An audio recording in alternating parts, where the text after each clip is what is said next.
She's standing at the window in the apartment she won't keep, the city she will leave before the year completes its sweep. Into the next, she doesn't know this yet, just feels the pull of something undefined, the sense that somewhere else is full of what this particular address cannot hold. The wind comes through the gap, and something in the cold of it is familiar in the way that not yet things can be. She doesn't know my name,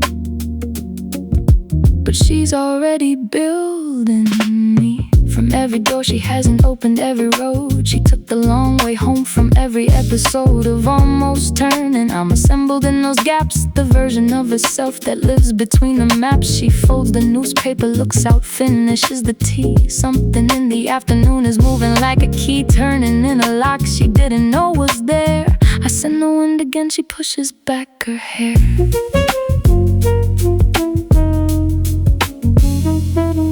3 months ahead, the train will be delayed. She'll take a different exit, walk a different arcade of shops, and in the second one the conversation starts. That reroutes something quietly in how she charts. Some warnings, not dramatic, not a film, just a Tuesday that refills the brim of what she thought was settled. And from there I start to come in clear, I start to wear the face she'll recognize as hers when she looks back, the voice that now concurs with things she'd felt but filed as impractical. The woman at the window was the radical first draft. I'm what the revision makes when she stops revising out of fear of mistakes and starts revising toward I'm already in the wind that moved her curtain, in the ready state of things that wait without expiring. I don't push, I just keep quietly inspiring. The slow lean toward the door she hasn't tried. I've been patient, I've been waiting just inside. The apartment empties on a Saturday in spring. She stands in the bare room, the echo of everything that lived here. She lets it be an echo, not a loss, just the sound of what it was before she crossed into the next room of herself. The boxes in the hall, the key on the counter, the window, one last call outside. The wind again, the same wind, the thread that's been running through this whole story. She said nothing to the empty room except a breath that carried everything, the small rehearsed deaths of every version left behind. And then the door, she closed it gently, which is what you do before you open the next one. I was there, already standing in the light beyond the stair. The woman she becomes when she stops asking whether she's allowed. That I was made from every tether she released, every room she didn't stay in, every wind she let move through her without naming what it meant, until she learned that meaning isn't found ahead of time. It's grown from leaning into the door while it's still closed, still dark behind it, still unknown. Just the hand on the handle and the willingness to turn.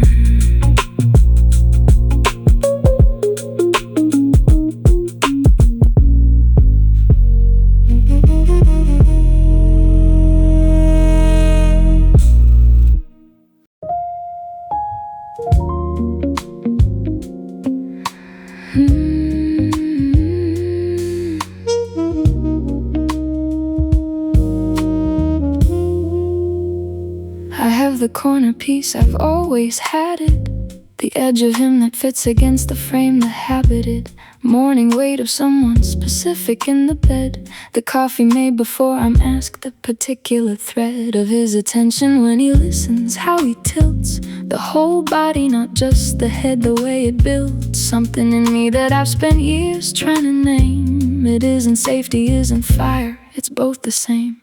Simultaneous, the known and the combustible, the Tuesday and the ache, the adjustable warmth of years beside a person who still finds ways to be unfamiliar. And the blinds let in the morning while he sleeps, and I hold the quiet corner of the puzzle, all the golden light across the floor. And still I reach the edge of what I know and cannot teach myself what's on the other side. Just feel the corner in my hand and know it's real and incomplete, the frame without the center.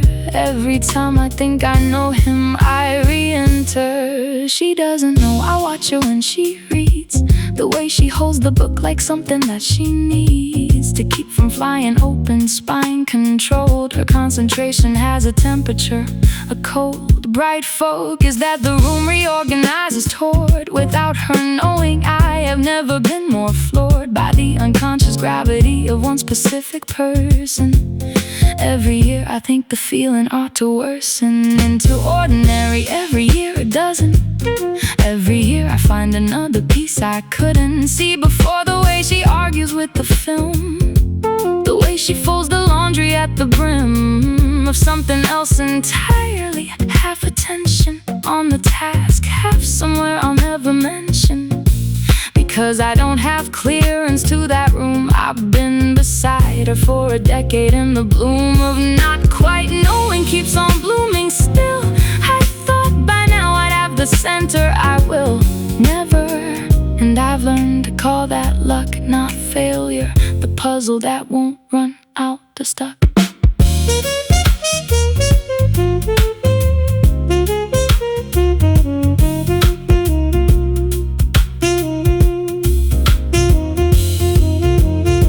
They've met in 3 different configurations over 7 years, each iteration a different piece held up against the light, a different version of the not quite right that fits.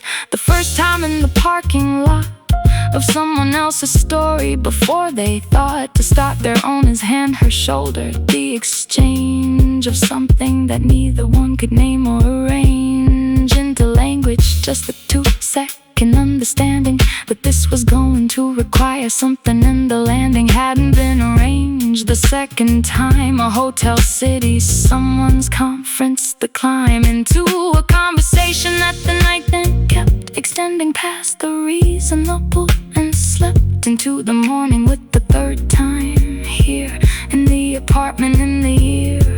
In the clear present tense of a life they're building from, the pieces neither fully understands, the sum of which is not a picture but a practice, a daily recommitment to the active work of holding something that won't hold still, won't be completed, won't deliver the fulfilled satisfaction of the final piece. Instead, just this, the table spread, the pieces spread, 2 people on their knees beside it every morning, adding one more piece without performing certainty they don't possess, just hands on the pieces in the quiet, and the plans that don't account for everything but stay renewed across the threshold of each day. The puzzle doesn't need to be resolved to be the thing around which 2 lives have evolved into something neither piece could be alone. The incomplete made permanent, made home.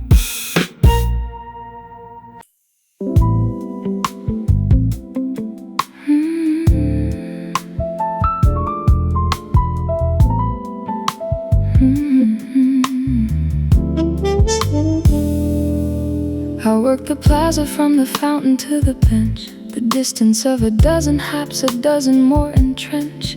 My morning wrote in the geography of crumbs and spill. The humans here have patterns too, I've studied them with skill. The one who comes at 8 with the same coffee and the same expression, somewhere between arrived and not yet in the frame. of the day. She sits and holds the cup with both hands closed, like she's warming something more than coffee, I supposed. He comes at 9:30 with the dog that pulls him east and west and back. I've mapped the dog's theology at least, as well as his. The dog wants everything at once. The man wants the bench. They've been negotiating for months.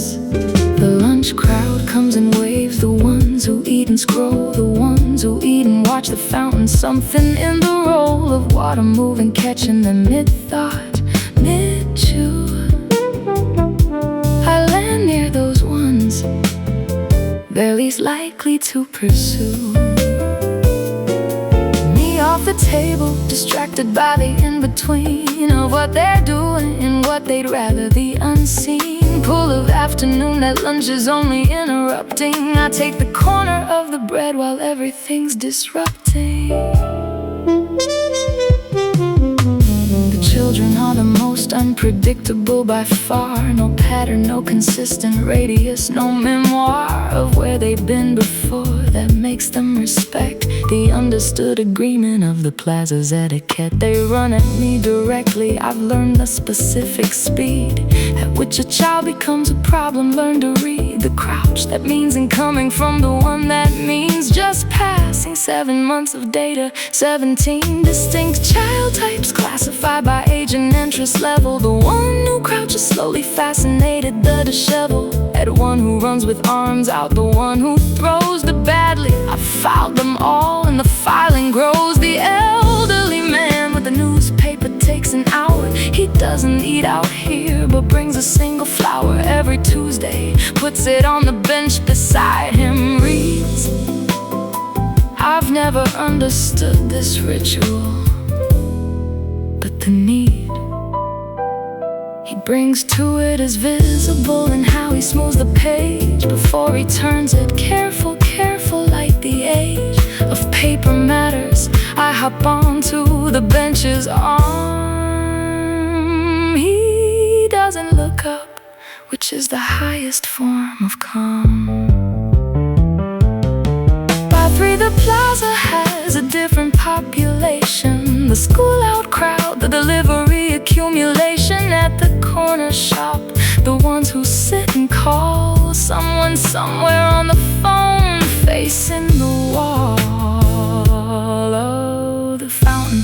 I've noticed humans on the phone tend to face away from other humans, make a zone of privacy with their back. Acoustic, logic, or social, either way the behavior is chronic and worth noting. In my ongoing study of the species, I've been at this for 3 years. My theses are numerous, but the one I keep returning to is this: they all come back.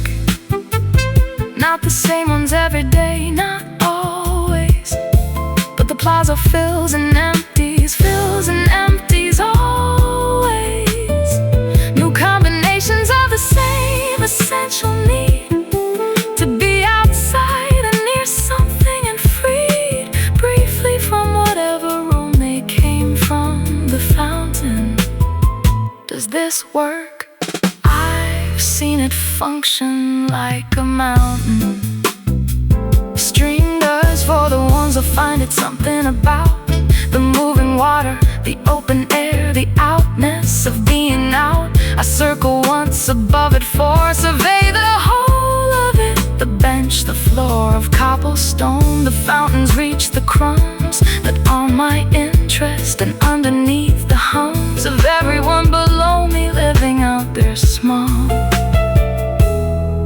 enormous, ordinary days. And I call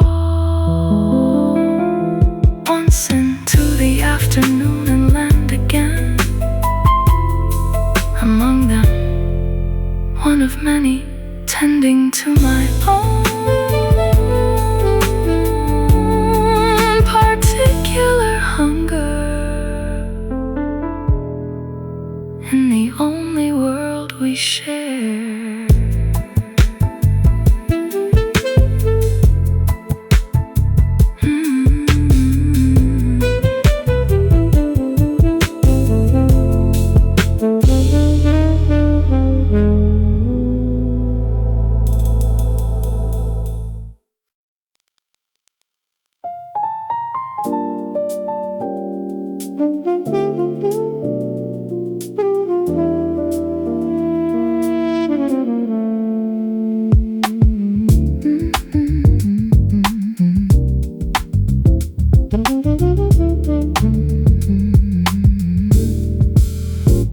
wait before the light decides what it will be. Still in the branch, still in the held breath of the tree. The sky is doing its quiet work above the roofline's edge. A darker blue becoming something not yet.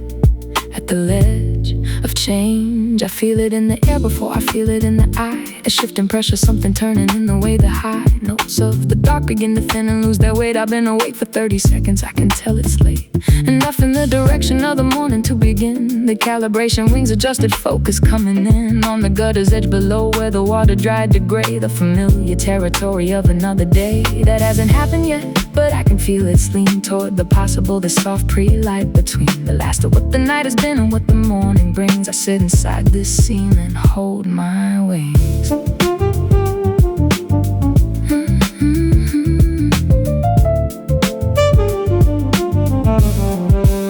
The first sound is always mine, not bragging, just the fact of being tuned to the specific threshold. Having tracked this hour for every morning of my life, the moment when the silence starts to have a different life in it. Texture, temperature, a readiness that wasn't there before. And I confess, I don't know what I'm listening for exactly when I start. I just know the sound comes from somewhere near the start of something. Rises without planning, without score. The way a kettle builds before you need it more than what it's currently delivering. I'll pitch my note into the space the darkness left to stitch into the new fabric. And somewhere in the eve, two others hear it answer back. And now we weave the first loose threads of morning into something real before the humans know there's anything to feel by.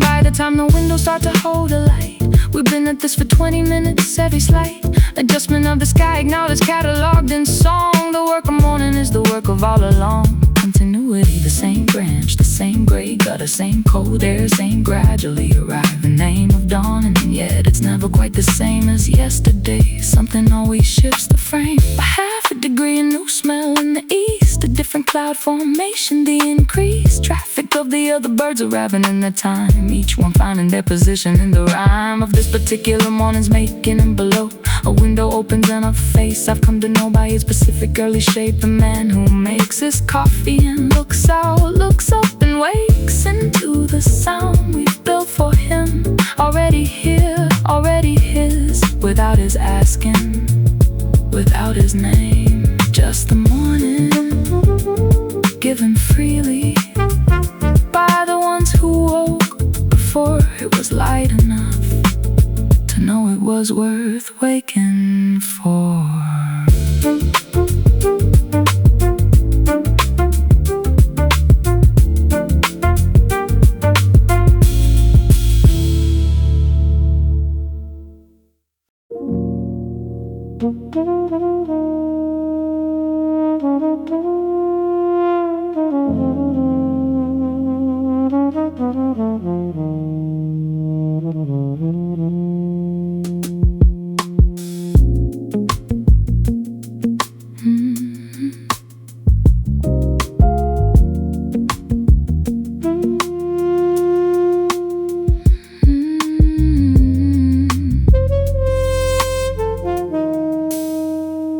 I have been on this windowsill since before they learned each other's names, watching from the outside of the glass where the condensation frames. Two people in the last booth, past the hour, decent places close.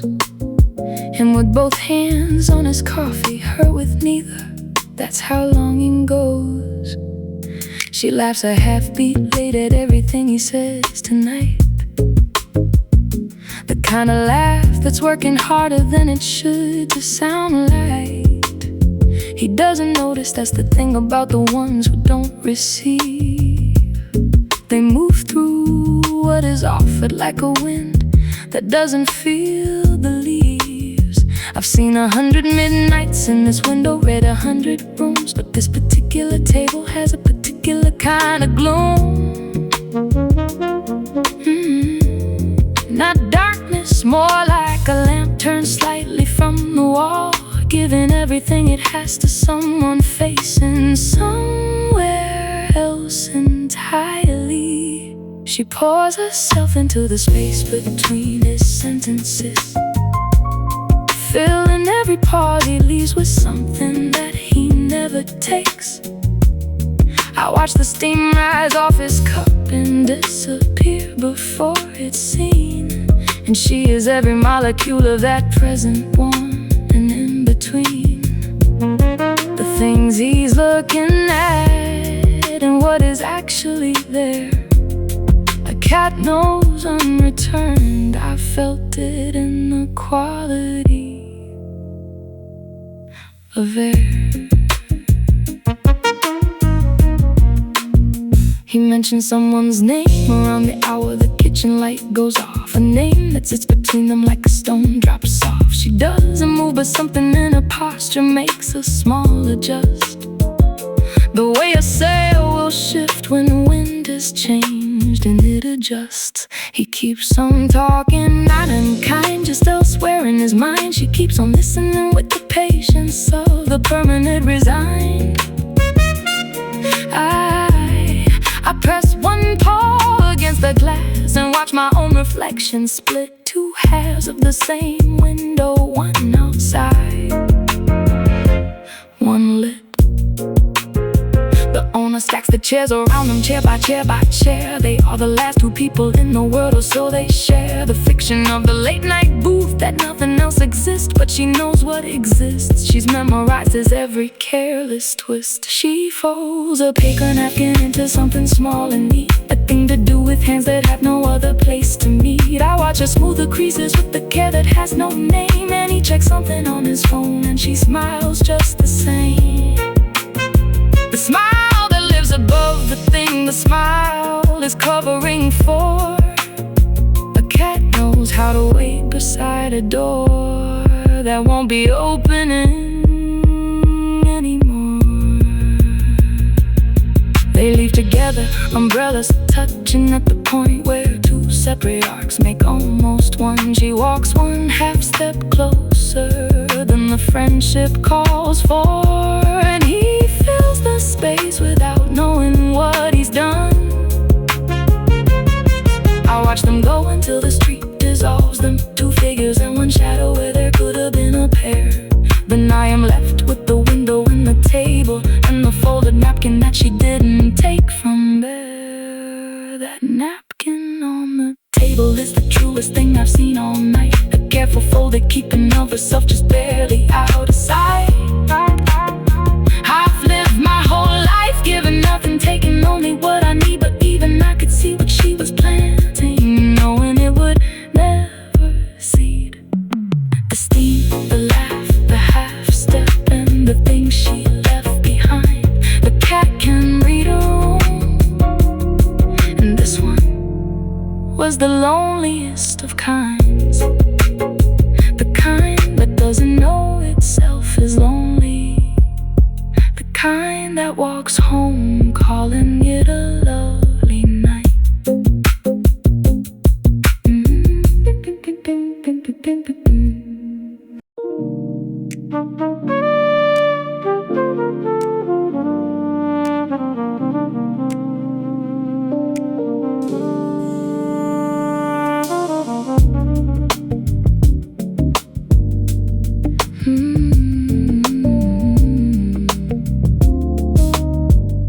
She stepped out without a reason,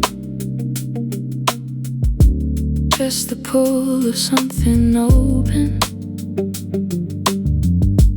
Left her tea still on the counter, warm and quietly forgotten. The night was doing something to the air that afternoon had never learned. The kind of cool that doesn't ask permission, just arrives and stays and turns. Everything a little softer at the edges, the street below without its noise. She stood there at the railing, holding all that dark with poise. Something in her just unlocked. She couldn't find the key before. The wind came through like it had always known exactly what the night was for. The stars don't need her to believe in them. They burn regardless, high and still, and something about that moved through her like a window left ajar, like a note she didn't write, but somehow knew by heart. The night wind found the place she kept most guarded and stayed.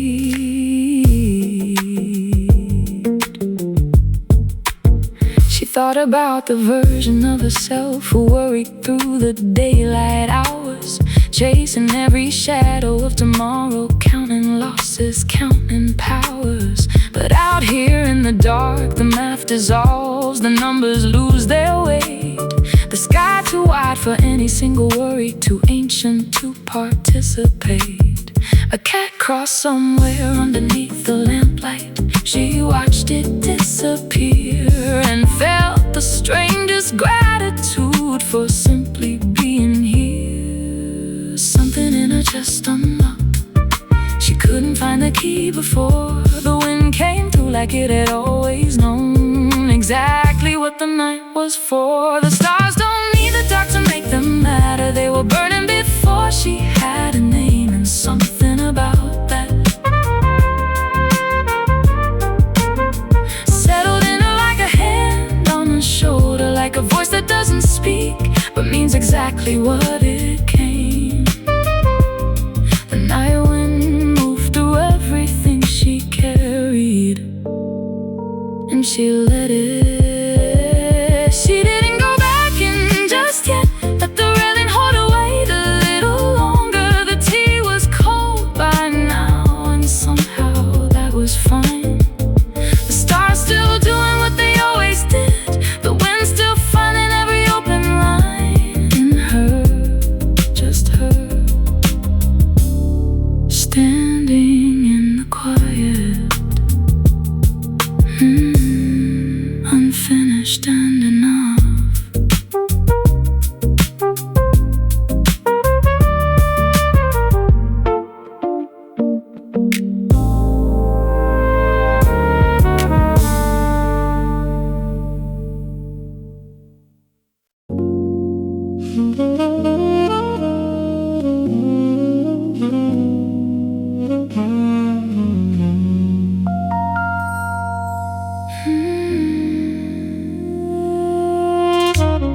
First seat from the window, second row from the back.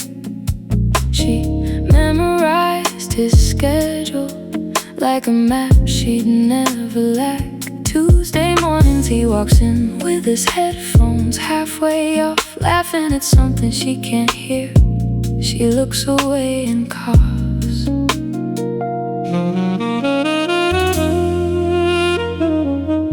17 and certain that the feelings aren't returned. She keeps them folded small and neat like notes that won't be burned. The bus ride home takes 23 minutes door to door. She counts them differently when he gets on at stop 4.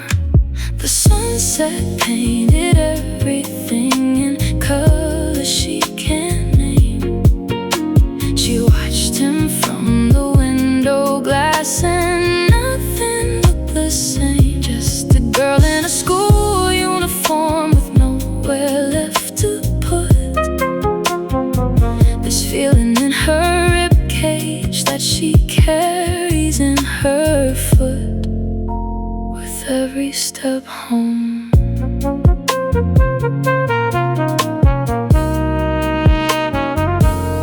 October and the ginkgo trees are shedding golden rust. She almost said his name out loud. She caught it barely just. He borrowed someone's eraser and she saw him say thank you. The way his eyes go quiet when he means it, she just knew. There's a journal in her backpack with his initials on page 4. Not a confession, just a record, evidence of more than she's allowed to say out loud in hallways full of sound. So she keeps it in the margins where the feelings can't be found. The sunset split the rooftop into shadow and into gold. She's 17 and learning what it means to not be told that what you feel is valid, even when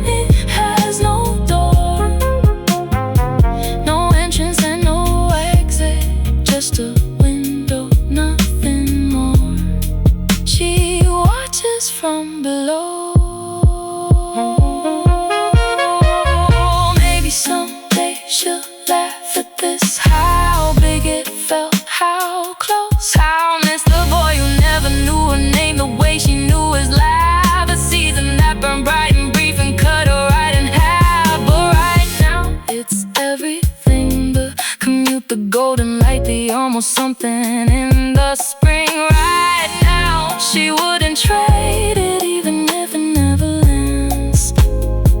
Even if she graduates and lets go of his hands, she never held.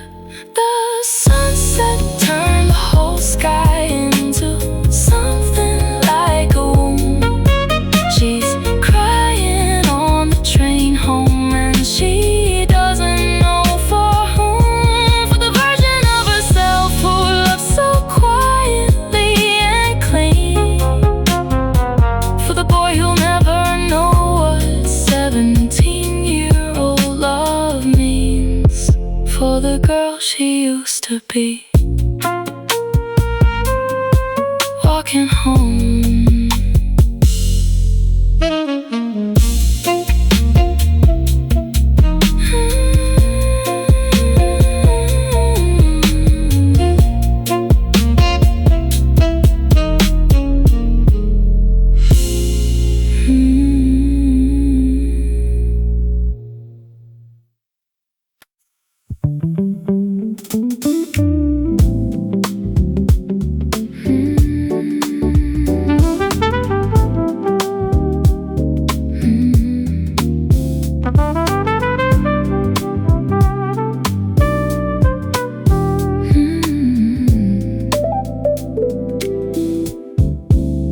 She memorized the way he held his pen, left-handed, slightly tilted, pressed too hard. She watched him from the third row now and then, committing every detail to her heart. He borrowed her eraser without asking, return it warm, not knowing what that meant. She'd hold it after longer than she should have, a small thing carrying the weight of everything unsaid. He talked to her like talking to the air, easy, unremarkable, without intent. She answered back the same way, almost careful to never let him see how much she meant. And she knew, even then, this wasn't going anywhere. She knew, even then, but knowing didn't make it easier to bear. First love doesn't ask if you're ready. It just arrives one Tuesday in the fall, sits down beside you, quiet, unsteady, and makes you feel everything, then nothing at all. She never told him, never even nearly, just carried it like weather, like a season passing through. First love doesn't end so much as disappear into the person you become without it, without him, without knowing what to do. The year moved on the way that school years do, exams and lunch tables and graduation day. He hugged her at the end, the kind that's casual, the kind that doesn't know it's a goodbye. She watched him walk toward a different summer, a different city, waiting with his name. She stood there in the parking lot a moment longer, then drove home and never said a word. His number stayed inside her phone for years, below the name she actually called. She'd see it sometimes late on winter evenings and just leave it there, untouched, against the wall. And she knew, even now, some doors were never meant to open wide. She knew, even now, but still she kept the eraser somewhere inside. First love doesn't ask if you're ready.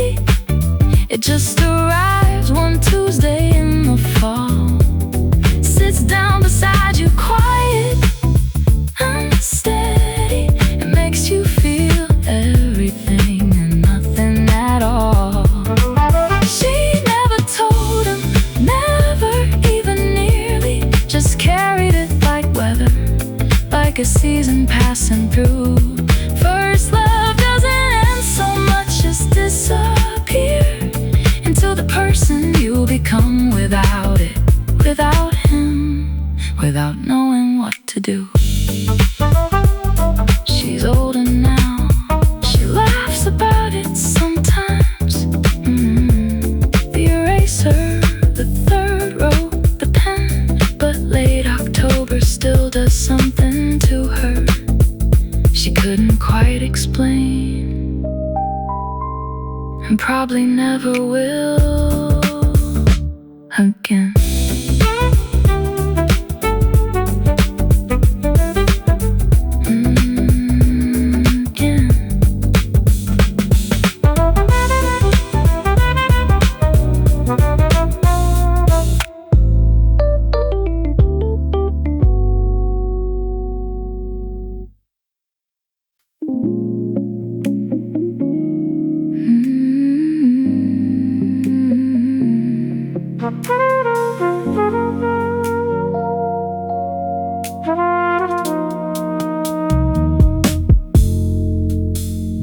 Velvet shadows on the ceiling, breathing slow but never healing. Your echo lingers in the blue, like a bruise I can't undo. I let the silence shape your name. In every crack it sounds the same, a ghost of warmth on vacant skin, where your goodbye is caving in. The night bends soft around my chest, a quiet war I don't confess. I wear your absence like perfume, it fades but fills the room. I'm still reaching through the dark for the shape of who we are, falling slow but never land, grasping what I can't command. You slip between my open hands like smoke I almost understand. I call your name, it comes apart, a fragile echo in my heart.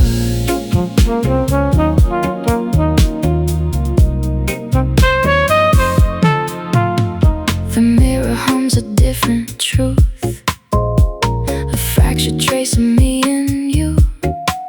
I trace the lines we used to be, now blurred like distant memory. Your laughter flickers in the rain, a rhythm tapping out my pain.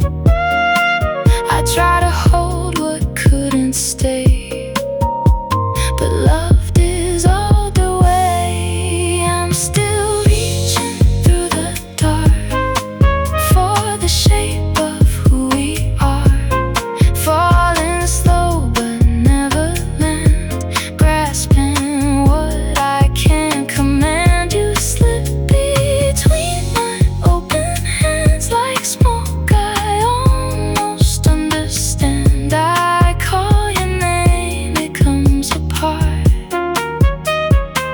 a fragile echo in my heart. If I could fold this ache in space, rewrite the curve of time and place, would you return softer light or fade again into the night? I chase the outline of your touch, but shadows never give enough, and every step I take to you just leads me back to blue. I'm still reaching through the dark for the shape of who we are, falling slow but never land, grasping what I can't command. You slip between my open hands like smoke I almost understand. I call your name, it comes apart, a fragile echo in my heart.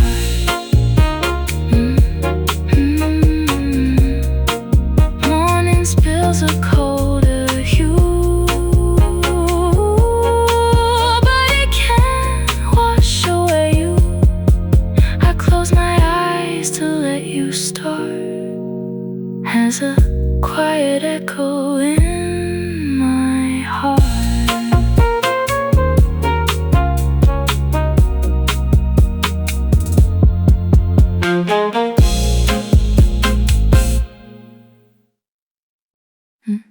It's fine.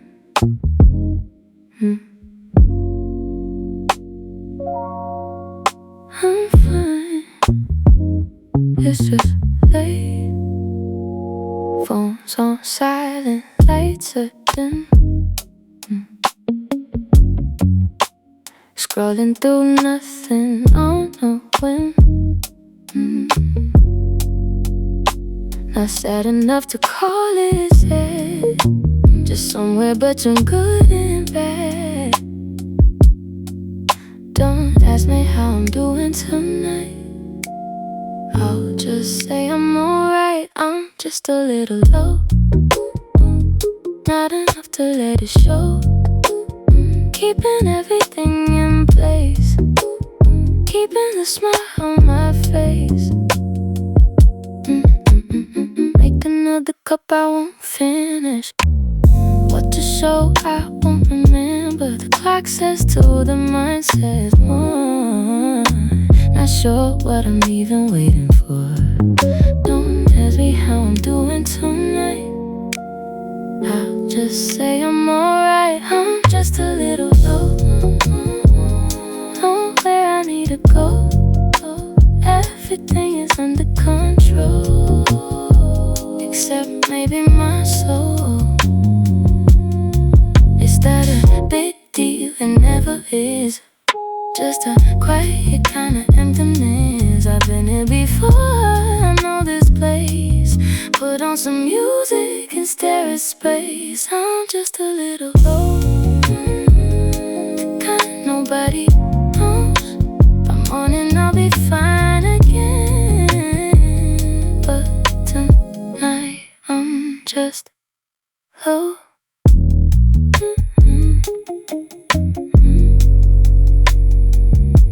It's fine, really. Go back to sleep.